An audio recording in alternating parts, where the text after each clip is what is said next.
qu'avant, à l'époque, on avait les mêmes seuils. C'est-à-dire que tu sois enceinte ou pas enceinte, on gardait les mêmes seuils. Tu avais jusqu'à 1,26 g à jeun, on te fichait la paix. Et jusqu'à 2 grammes après 2 heures d'un bon repas. Okay.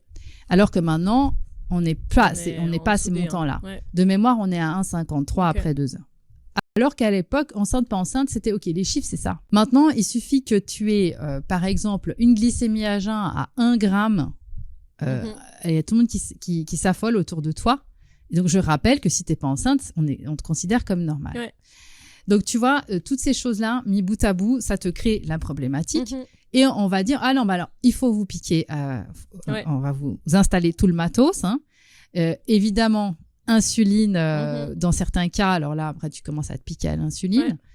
Et puis, on va dire, oui, mais ça va réduire les risques pour le bébé, qu'il y a des problèmes. Mais ça n'a jamais été observé. C'est-à-dire que si tu regardes les études, la seule chose qu'on voit, c'est que ça diminue le poids des bébés à l'arrivée, mais ça ne veut pas dire que les bébés iront mieux. Le plus gros risque, c'est le gros bébé qui pourrait rester coincé à la sortie parce que massivement, un bébé qui a on va dire un problème d'une glycémie trop haute, avec lui aussi une fabrication d'insuline trop haute. Alors, je ne veux pas faire quelque chose de trop technique aujourd'hui, mais il va stocker ses graisses dans le haut du corps, et notamment les épaules. La peur des obstétriciens, c'est ce qu'on appelle la dystocie des épaules, c'est-à-dire que le bébé reste coincé.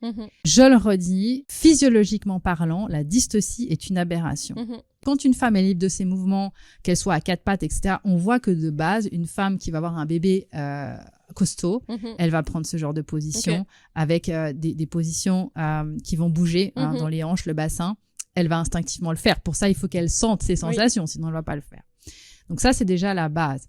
Mais un gros bébé ne veut pas dire qu'il va naître avec une répartition de ses graisses qui est dans ce sens-là. Moi, j'ai dans mon entourage plusieurs bébés qui ont fait plus de 4 kilos, 4 kilos et demi. C'était pas des bébés qui avaient de la graisse qui était mal répartie.